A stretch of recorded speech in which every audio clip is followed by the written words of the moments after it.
తిరుమల పర్యటనలో పలు కీలక నిర్ణయాలు తీసుకున్నారు సీఎం చంద్రబాబు. ముంతాజ్ హోటల్ దేవలోక స్థల కేటాయింపు రద్దు చేస్తున్నట్టు ప్రకటించారు. టీటీడీ ఆస్తులు అన్యాక్రాంతం కానివ్వమని తేల్చి చెప్పారు. టీటీడీ ఆస్తులను ఆక్రమిస్తే తిరిగి స్వాధీనం చేసుకుంటామని తెలిపారు బాబు. దేశంలోని అన్ని రాష్ట్రాలతో పాటు విదేశాల్లోనూ శ్రీవారి ఆలయాలు నిర్మిస్తామన్నారు. తిరుమలలో హిందువులే పనిచేయాలని స్పష్టం చేశారు. ప్రతి ఒక్కరూ తిరుమల ఆలయ పవిత్రతను కాపాడాలన్నారు చంద్రబాబు. అందుకని నేను ఎప్పుడు కూడా ప్రతి ఒక్కరికి విజ్ఞప్తి చేస్తూ ఉంటాను, ఇక్కడుండే వ్యక్తులు ఎవరు అపచారాన్ని చేయొద్దండి. అపవిత్రానికి ఎక్కడ కూడా శ్రీకారం ఒక తెలుసో తెలియకో అపచారం జరిగేదానికి సహకరించద్దని చాలా చెప్తున్నాను. గడిచిన 5 సంవత్సరాలు చాలా పోరాటాలు చేశాం, కానీ ఆ పోరాటాలు కూడా పనిచేయకుండా వెంకటేశ్వర స్వామిని అపవిత్రం చేసే పరిస్థితికి వచ్చారు. ఆ రోజు కూడా మీ అందరికి నేను చెప్పాను, ఇక్కడే ప్రథమ ప్రాధాన్యత వెంకటేశ్వర స్వామి పైన ఉంటుంది. ఏదైతే క్లీనినెస్ ఇక్కడి నుంచి ప్రక్షాళన వెంకటేశ్వర స్వామి టెంపుల్ నుంచి చేస్తానని చెప్పి దేవుని రుణం తీర్చుకోవడానికి, అదే సమయంలో రాష్ట్రాన్ని పునర్నిర్మాణం చేయడానికి అంకిత్వం పనిచేస్తానని చెప్పాను. చెప్పినట్టే ఫస్ట్ అపాయింట్మెంట్ నేను ఇచ్చింది శ్యామలరావు ఇచ్చాను.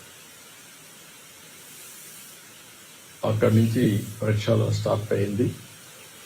ఇంకా కొన్ని చిన్న చిన్న ఉన్నాయి, ఇంకా చేయాల్సిన పనులు ఉన్నాయి. నేను చాలా క్లారిటీ ఇచ్చాను, అందుకని అవన్నీ కూడా చేస్తారు. అదే సమయంలో వెంకటేశ్వర స్వామికి సంబంధించి ఎక్కడ కూడా పోయిన ప్రభుత్వం నేను చూశాను. 7 కొండలు వెంకటేశ్వర స్వామివి అని మనం చెప్తా ఉంటే 7 కొండలు ఆనుకొని ముంతాజ్ హోటల్కి అప్పట్లో పర్మిషన్ ఇచ్చారు. అదే మరి అక్కడ ఇంకొక పక్కన కూడా ఏదైతే దేవలోకం ఈ రెంటికి పర్మిషన్ ఇచ్చే పరిస్థితికి వచ్చారు. ఏంటంటే ముంతాజ్ హోటల్ కూడా వాళ్ళకి చెప్పి ముంతాజ్ హోటల్ మార్చి వేరు మార్చారు. అయినా కూడా నేను వారికి చెప్పింది ఇక్కడ మీకు ఇవ్వలేం, అందుకనే ఇక్కడ 3కి ఇచ్చారు. ఏదైతే విష్ణువి వర్స్టైల్ వెంచర్స్ 10.32, ముంతాజ్ హోటల్స్ 20 ఎకరాలు, MRKR construction industries private limited 5 ఎకరాలు ఇచ్చారు.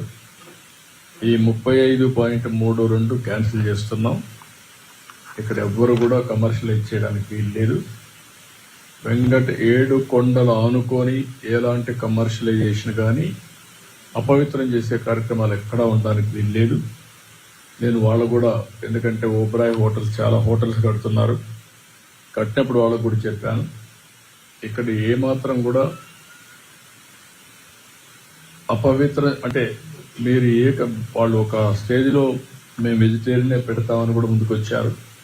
అయినా కూడా నేను చెప్పింది, ఈ ప్రిమిసెస్లో మాత్రం ఎవ్వరూ ప్రైవేట్ వ్యక్తులు ఉండడానికి వీలు లేదు. అవసరమైతే ఆల్టర్నేటివ్ ల్యాండ్ ఇస్తామని చెప్పాం, దాన్ని కూడా వాళ్ళు ఒప్పుకున్నారు. ఏదైతే పక్కన ఒక ఇదే ల్యాండ్ పక్కన ఉంది, రోడ్డు ఆ పక్క ఇస్తాం తప్ప ఈ పక్క ఎక్కడ ఇవ్వం. We are very clear. అది వాళ్ళతో మాట్లాడి టీటీడీ సార్ట్అవుట్ చేస్తారు. ఇంకొక పక్కన ఇప్పటికే చాలా వరకు చేశాం. నేను ఒకటే ఈ టీటీడీలో పనిచేసే ప్రతి ఒక్కరిని కోరుతున్నా, including board members, management, everybody, మీరందరూ కూడా వీలైతే మీరు వెంకటేశ్వర స్వామి పవిత్రత కాపాడడానికి ఇంకొక అడుగు ముందుకెళ్ళండి. వీలు కాకపోతే మీరు మీ పని చేయండి. కానీ అపచారం జరిగే పరిస్థితి కానీ, అపవిత్రం చేసే పరిస్థితి కానీ, మీ వ్యక్తిగత ప్రయోజనాలు చేసుకోవడం కానీ ఇక్కడ జరగకూడదని చాలా స్పష్టంగా చెప్పాను. దాని ప్రకారం వర్కౌట్ చేసి అందరికీ విజ్ఞప్తి చేస్తున్నా. ఇంకొక పక్కన దేశంలో, ప్రపంచంలో వెంకటేశ్వర స్వామి ఆస్తులన్నీ కాపాడడానికి కంకణం కట్టుకోనున్నాం. కోర్టులో ఉన్నా, ఎక్కడున్నా. అదే మరికి నేను ముందే చెప్పాను, వెంకటేశ్వర స్వామి దేవాలయంలో పనిచేసే వ్యక్తులు ఓన్లీ హిందూస్ గానే ఉండాలి. ఎవరైనా క్రిస్టియన్స్ కానీ ఇతర మతస్థులు ఉంటే వాళ్ళందరికీ ఎవరిని మనోభావాలు దెబ్బతినకుండా గౌరవప్రదంగా వాళ్ళు రీహాబిలిటేట్ చేస్తాం. అదే మరిగా క్రిస్టియన్ ఆర్గనైజేషన్స్ కానీ ముస్లిం ఆర్గనైజేషన్స్ ఉంటే అక్కడ కూడా హిందూస్ పనిచేయకూడదు అనుకున్నప్పుడు అక్కడ కూడా పనిచేయకుండా వాళ్ళ మనోభావాలు కాపాడుతాం. నేను I made it very clear. దానికి కట్టుబడి ఉన్నాం.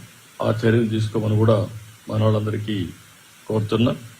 ఇంకొక పక్కన దేశంలో ఉండే అన్ని రాజధానుల్లో వెంకటేశ్వర స్వామి దేవాలయం కట్టాలనేది ఒక నిర్ణయం, ఒక సంకల్పం చేశాం.